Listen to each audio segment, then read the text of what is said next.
As a kid, I was scared of pretty much everything. At night, I'd see faces moving in the wallpaper. I'd see branches slithering like snakes, pile of clothes turned into slumped bodies. Lamps looked like heads, and the front of cars grinned at me with sinister intent. I could also hear them. A creaking door would sound like a groan. The wind would scream, and floorboards would breathe heavy sighs. To me, there were ghouls, ghosts, and monsters around every corner. Needless to say, I was a nervous kid. Turns out it wasn't just an active imagination. I have a condition. It basically boils down to chronic overactive pareidolia. You know, that thing where you can see faces in cars or shapes of people in trees? That's pareidolia. It's sort of a defense mechanism that humans have evolved to notice camouflaged creatures, like jaguars and snakes, and to discern the sounds of echoing predators. But to me, it is about 16 times more noticeable than what is normal for an average person. I see things everywhere, all the time. Of course, there were treatments. By age 6, I had tried 6 different regimens over a total of 4 years, and the side effects were brutal. Some would make me irritable, while others would make me hyper-focused. One type of medication just straight up put me to sleep. By age 18, I thought I'd never get a job. I was barely dragging myself through school, and there was no way I'd make it through college. I was on a course of drugs that barely kept me together, but they gave me these awful tics. I'd drop things. I'd wake up in the middle of the night. My leg would shoot out and trip me. I was a mess. My mom had to cover the stairs with a handrail and grip tape. A few years ago, I had a standing meeting with the county employment service every Thursday. I hated it. On a particular bad day, my mom had to drive me there. The meds were kicking my ass. She dropped me off at the end of the street, and just in the short walk to the office, I almost tripped into a brick wall. I was so flustered I knocked over a trash can. But for the first time in a couple of years, I had an interview with a potential employer. I didn't think much of her. She was just some old woman in a warm coat. She introduced herself as Teresa and told me she had heard a lot about me. She offered me a trial and a hefty one-time payment. I didn't get a clear idea about what I was supposed to do, but she told me that secrecy was part of it. The only demand she had was that I stop taking my meds. Still feeling the trash smell on my pants, I took Teresa up on her offer. On my first day of work, I had no idea what to expect. I'd been off my meds for a week, and I had barely slept. It was hard to wrap my head around the world as I'd seen it as a kid. I'd see faces in the walls, in the shadows, in the leaves, in patterns pretty much everywhere. I'd hear voices and screams in every barking car, in crinkling paper, and creaking floors. It was hard staying focused, and I was so jumpy I could barely move without flinching. Teresa picked me up in a gray sedan. She was wearing a headset and kept looking over at the GPS. I noticed her leg was twitching, and that she kept biting her lip. She barely looked at me the whole ride. We finally arrived at a small yard, about a 40-minute drive off the highway. There was 2 large trailers and a single-story run-down prefab house from the 60s. One of those things with cheap wood panels and matching broken windows. There were 8 other vehicles in the yard. 4 sedans, 2 vans, a Jeep, and a bus. They set up warning tape, a command tent with laptops and an antenna, spotlights, and half a dozen crates covered with blue tarps. There were armed men with assault rifles, security personnel with handcuffs, and a couple of medics standing by with first aid kits and stretchers. I was swarmed as soon as I stepped out of the car. They fitted me with a headset, protective gloves, a heart monitor, and tagged me with a plastic ribbon around my left wrist. All the while, Teresa was just looking around, a bead of sweat stinging her eye. "What are you looking at?" she asked. 3? 4? "Just one," I heard in the headset. "We got it early. You got the spot?" "On site," she responded. "Any blues?" "No blues. We're clear." "This seems like a lot," she said. "All I wanted you to do was go inside, carefully, and tell me what you see." "Why?" I asked. "What's in there?" "I don't know," she sighed. "None of us do. But we think you can see it." "Is it dangerous?" She shook her head. "We don't know. We're trying to get to know them." There was a flurry of instructions. I had to sign a waiver. They took pictures of me from 6 different angles and took several blood samples. They took a swab from my tongue, checked my eyes, and fitted me with a pair of safety goggles. Teresa took them from me just seconds later. "Nothing around your eyes," she said. "You need to see clearly." They asked me to approach the door while they were running some kind of diagnostic. Weapons check, system checks, ready checks. Felt like we were launching a rocket. I could feel my legs shaking. "I'm with you all the way," Teresa said over the headset. "You can leave at any time. Just tell me what you see.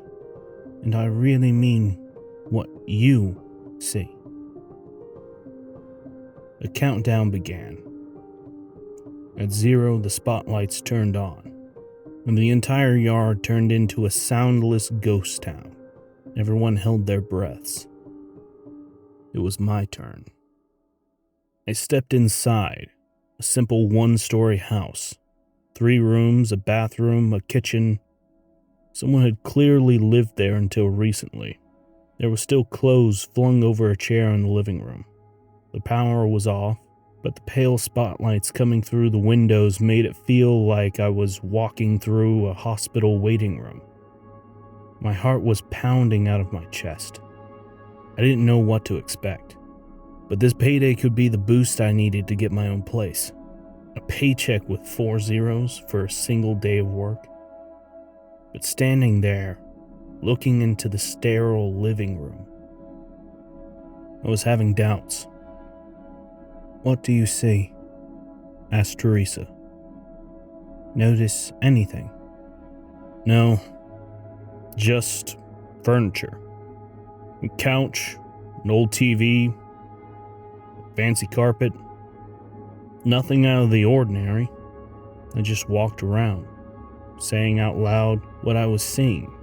As the minutes passed, Teresa was getting impatient. "These are just things," she said. "I need you to tell me what you really see." I entered the bathroom and immediately felt this awful feeling in the pit of my stomach. A noise tickled my ear. Looking into the bathroom mirror, I could see something moving behind me. In a heartbeat, I caught a glimpse of a pair of blue eyes. I turned around, screaming. Something moved. I flung myself backwards, closing the bathroom door with the tip of my fingers. I stumbled, tearing down the shower curtains and crushing a cockroach. Lying there with my feet in the air, I tried to remember to breathe. Rarely have I ever been so scared that I had to remind myself to breathe. My fingers tingled with adrenaline. "Tell me what you saw," Teresa yelled. "What's in there?" "Blue eyes. It had blue eyes." "Did you see where it went?" I didn't know. To the best of my knowledge, it was still outside the door. "Look again," she continued. "Look again, then get out." She had coaxed me out of the bathtub. She encouraged me, spurred me on, and reminded me that I had to leave that room one way or the other. It probably took them 15 minutes to get me out of the tub. And when they did, I could barely feel my feet. When I finally opened the bathroom door, I couldn't see anyone. The hall was empty. I carefully stepped out, looking around. Nothing. Standing in the middle of the living room, I felt like an idiot. This was exactly what I was taking my medication for. Paranoia and sudden bouts of fear. It dawned on me that maybe I was influenced by the people outside and their preparations. I was walking in here expecting to see something. They'd worked me up, so of course I was seeing things. But then again, there was an odd painting on the wall that I hadn't paid attention to earlier. It was the strangest thing. It was a sort of thrift store painting, showing two women walking across a bridge on a hot summer's day. It was sort of generic, but I'd been hyper-vigilant when I first stepped in. You know that feeling when you say a word over and over so many times that it starts sounding like a noise? That's the feeling that fell over my eyes. The picture started to blur and disappear, turning into swirling colors. And there, in that blur, I saw those blue eyes. They were small blue spots in the water, on the sides of the bridge in the painting. That's what I'd seen. And there, I had seen a face. Something blending into my sight, disappearing.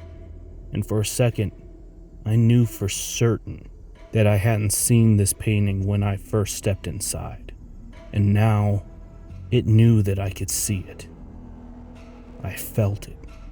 I slowly started to back out. "There's something in the painting," I whispered.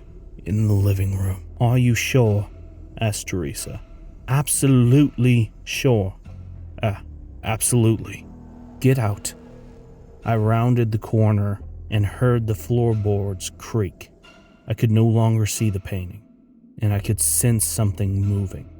Backing out of the front door and into the cool autumn air, I could feel hands on my shoulder.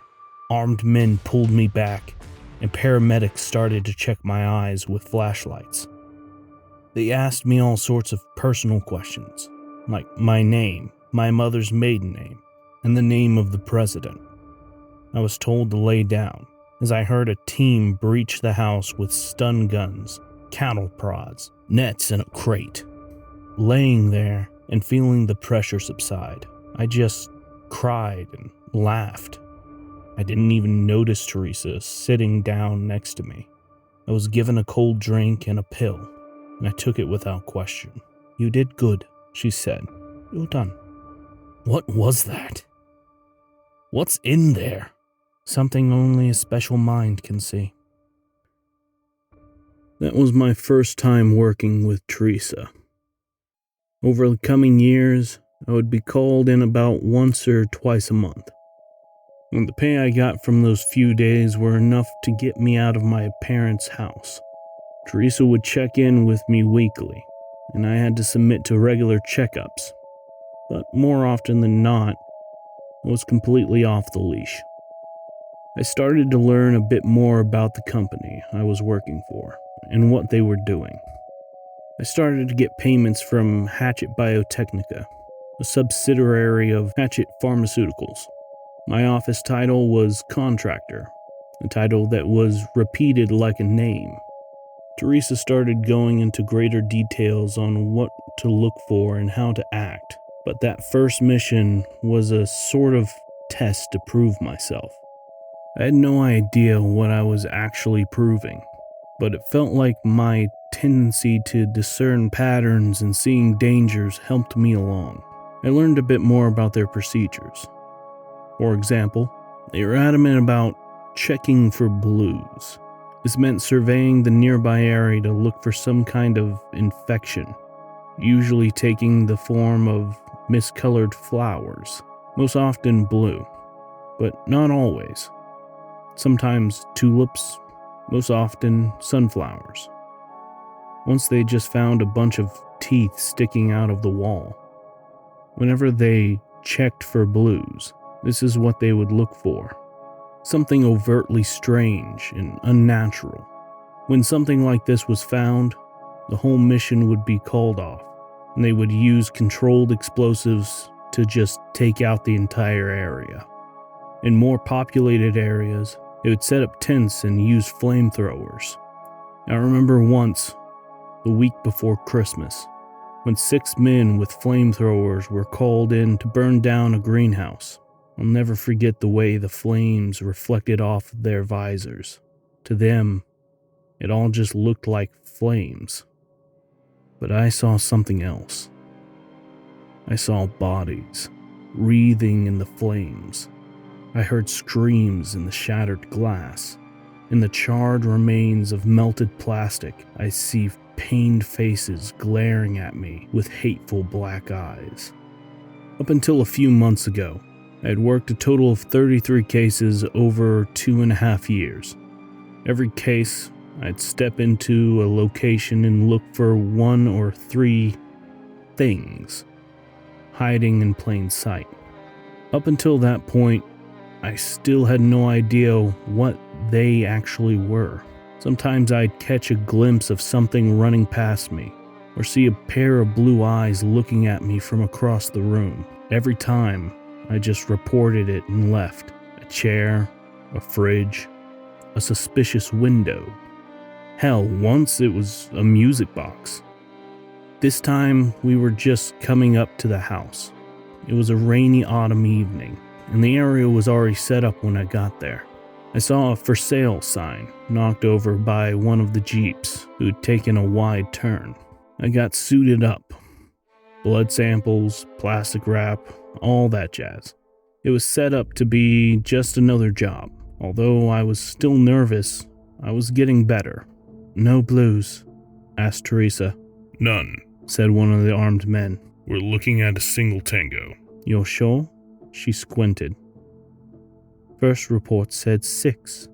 Secondary reading says 1. We might have runners." "Notify Galapagos," she sighed. "Put him on the hunt." She turned to me with a smile, tapping me on the shoulder. "In and out. You got this." "I got this," I repeated. "Yeah." Standard routine. Countdown, spotlights, game on. It felt like stepping onto a stage. As I walked through the door and saw my shadow stretch out across the floor, I felt like a hunter, that I was the one to fear, and that whatever stayed in this house tried to hide for good reason. "The floor is crooked," I noted. "Strange place." "You sure?" "Yeah," I nodded. "Definitely." I steadied myself and started checking the rooms one by one. I waited for that feeling to emerge.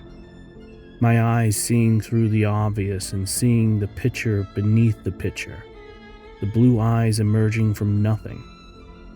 And the patterns of shadowy figures growing clearer. Just relaxing and expecting that feeling to wash over me was enough to put me at ease. But I could still feel a primal part of me tickling my nerves, expecting me to panic. But nothing happened. I checked the kitchen, the living room, the bedroom. There was nothing. Just a strangely crooked floor, empty rooms, and the echo of my own footsteps. An empty guest bedroom with a single window through it. I imagined scowling faces in the trees outside. 20 minutes passed, and I got nothing. I reported to Teresa, and she assured me we were still getting readings from inside the house. Something was still in there with me, but I hadn't seen anything. I went through cycles of denial, fear, and anger, over and over. What was I missing? Finally, I just sat down in the middle of the living room floor. I scratched my eyes, sighed, and tried to relax.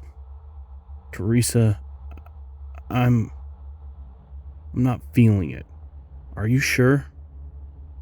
There was no response. Teresa? Yeah, she responded, absent-mindedly. Yeah. No, we're good. Hold on for a minute. We're good? I asked. What do you mean we're good? Again, no response. I stomped around for another 10 minutes before I went up to the window facing the front yard. It was hard to see through the glare of the spotlights. Teresa? I'm coming out.